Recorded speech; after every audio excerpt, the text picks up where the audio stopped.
So the current outline for office hours is going to be 15 minutes of current category, things we want to express, questions that have come into play that we're going to dive into detail with and try to do that very efficiently. I'm going to do my best to make sure that there's not a lot of gray space and really hit home certain topics and detail on that. Also, during that time, allowing for, not allowing, because look, we're all adults here. You can unmute at any point, cut me off, ask a question, whatever. Have a conversation on that current category. But I'm going to start out with current categories and then, because I'm going to set some timers for myself. Otherwise, I'll speak indefinitely. A 5 minute period of time where I'm going to just kind of pop back to the current activity and just bring everything back to where we're at right now, and then open up a discussion for further topics or even stepping back into the categories that we started with. So based upon the input that I've seen through Club OFL, which I highly respect and I truly appreciate, I mentioned to Brian and also everybody else who mentioned that, hey, here's some ideas for categorizing this or that or that. I understand that you're looking to make sure that I'm not bogged down with personal time. And I truly appreciate that. That was the coolest thing to even see within the group. Everybody stepping out with ideas around that. I have a few things in place to be able to move forward with this, and I have uh, a set of categories to move forward with. Now, outside of those categories, definitely always open to questions, and those will be prioritized above what I'm planning on coming in to talk with. All right? Because that's what's at hand. One of the things that we've had recently was breakout and fail. How to be able to gauge a breakout, how to be able to gauge a failed breakout or continuation, that type of move. And we stepped in and we talked about that type of activity. And then this morning, we come into the morning prep and I mentioned, hey, we're in this balance area and we're in a tight range. When we breach this range, don't get caught with your pants down. And that's where I think vernacular comes back into play.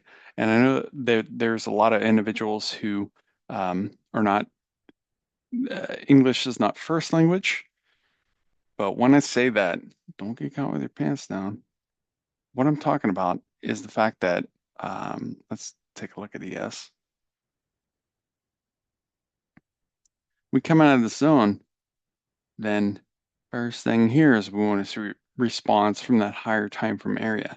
And so the distance that this can travel from here to here is not as large as the real estate that NQ can travel. And here we are, pushing, pushing, pushing, right? And at this point on the week itself, we're showing a breakdown in this activity. And this is where I look at this. And I know that this morning, even with my trade share, was extremely conservative with any type of moves because of that contraction and then seeing a period come into 132 point IB pretty early. But now we're in and we see this build down here. And so there's so much meat on the bone to the upside if we're able to bid and hold into this area. Outside of that, trying to tag in on this, maybe it's just me getting a little bit aged, so forth. But I look at this and say, we're not really taking out any type of activity.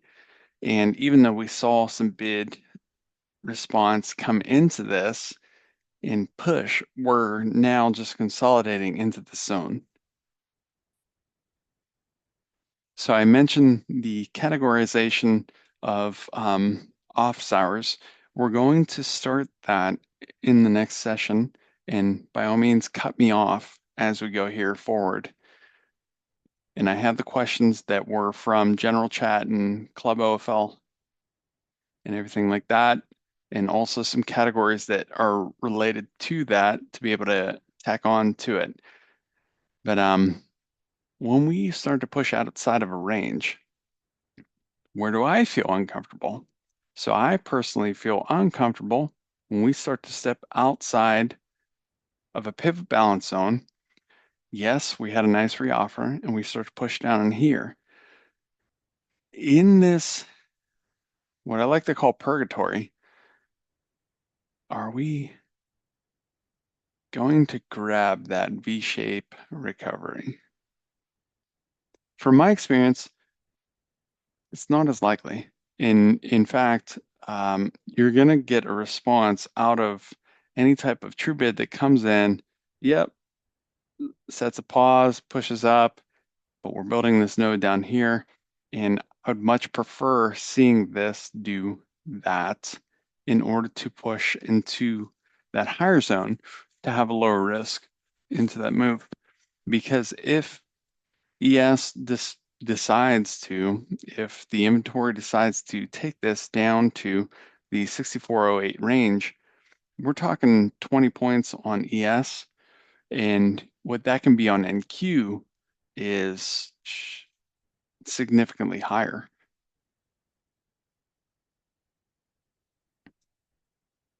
And we don't have a zone down here. We don't have a zone.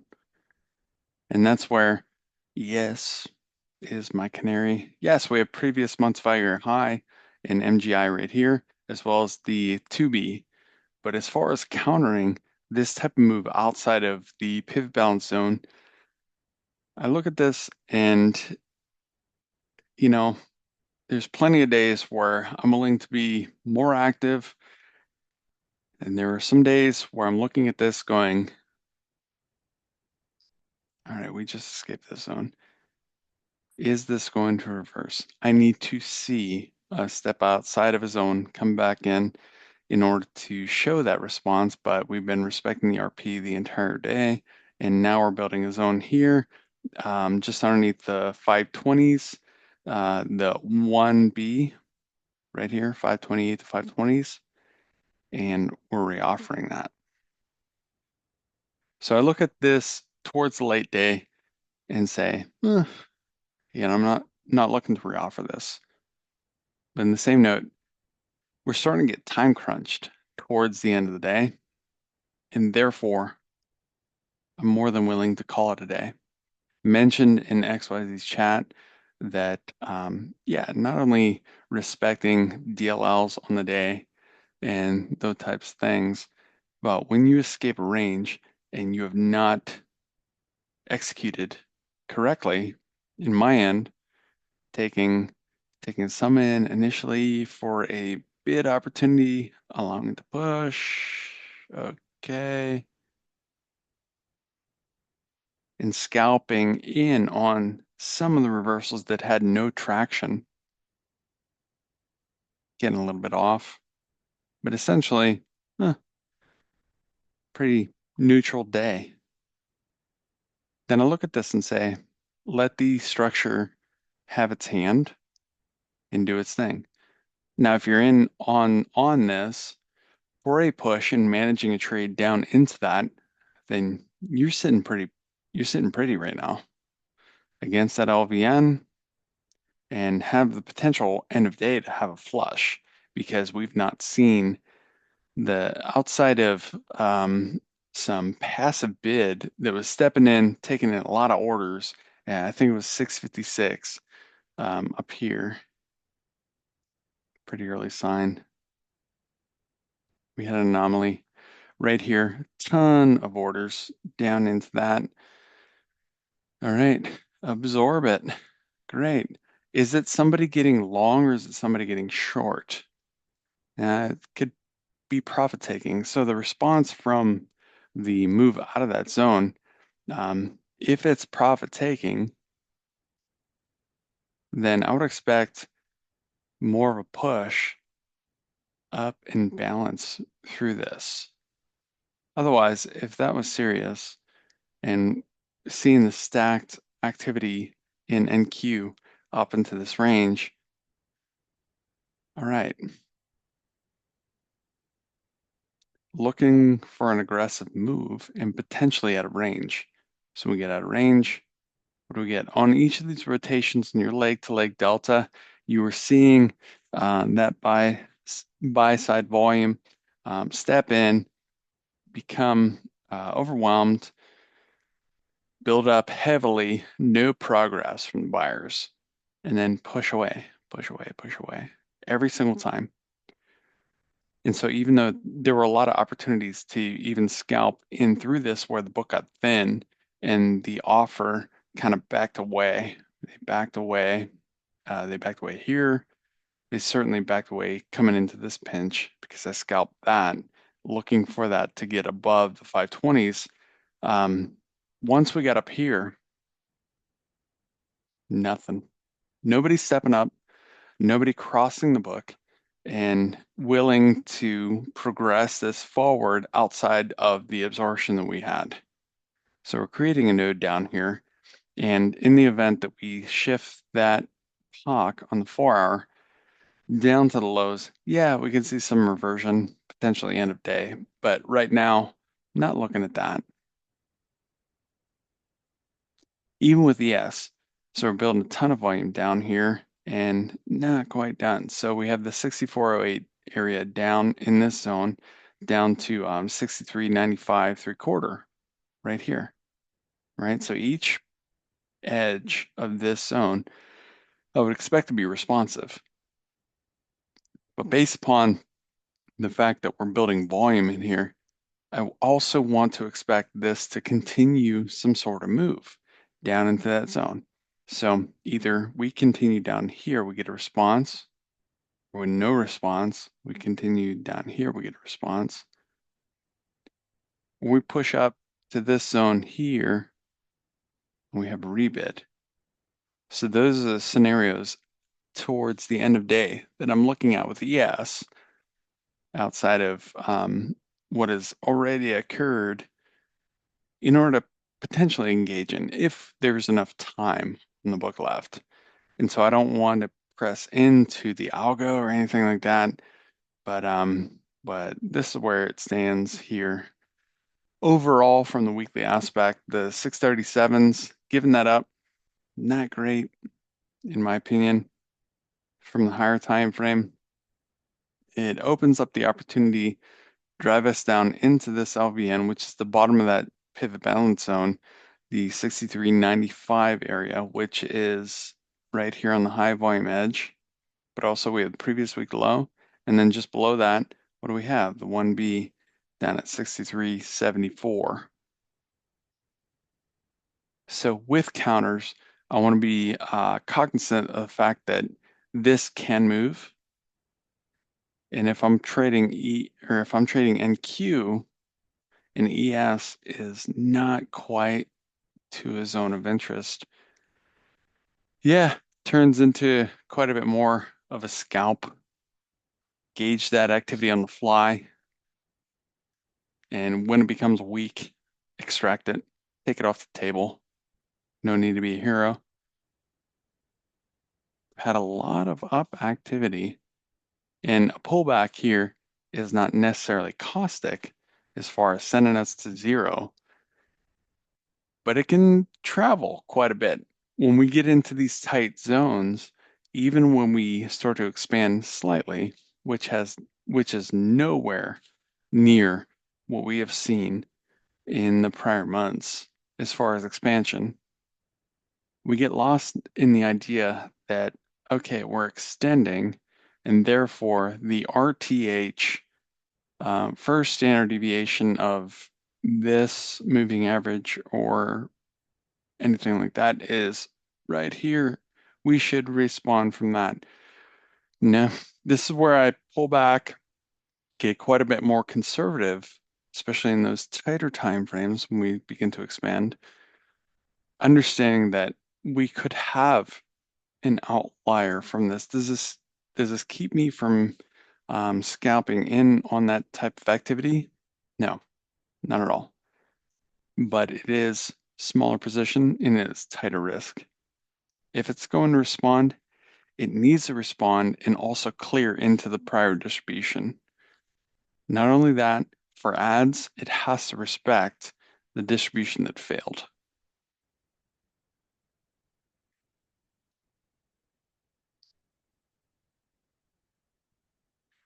So I started with this today.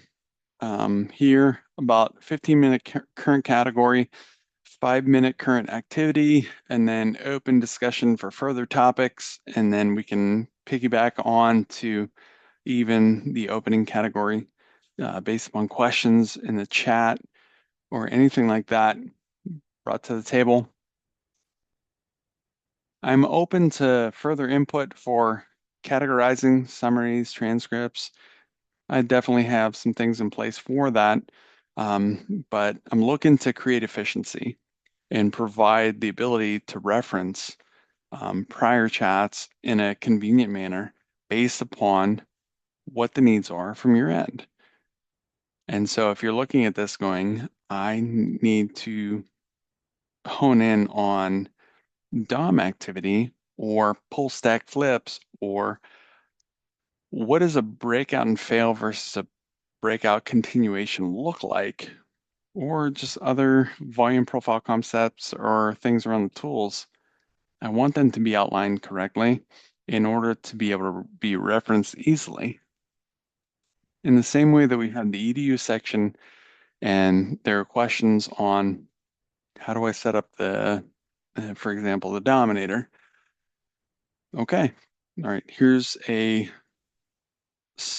directions for setup right there.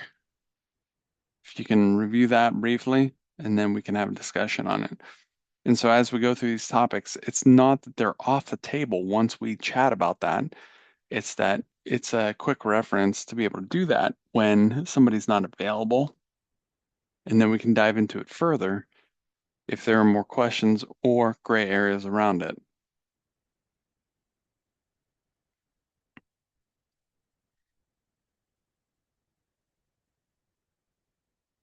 So moving forward, this is going to be the start of the outline that I'm going to utilize for office hours. Any pushback on that? Is that good? Does that work?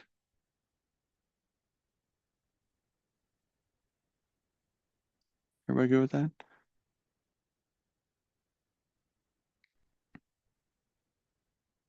Cool. You're a man with a plan, Joe. Joe, I agree. Trying trying to make things easier for uh, everybody else, but also, and I totally respect the input that was focused on my personal time. That was very altruistic of you guys, and just kind of shows your integrity. So that's awesome. So thank you for looking out for my time, and I think this is a very symbiotic approach. And moving forward, we'll go ahead and get this set up. It'll take me some time to get prior office hours categorized and that information out, but I'm working on that in a text fashion to be able to reference easily. So if there's no further questions before we step on tomorrow, gonna hop on to NT Live and watch some of that before going to pick up the kiddo from school. Appreciate you guys for hopping on.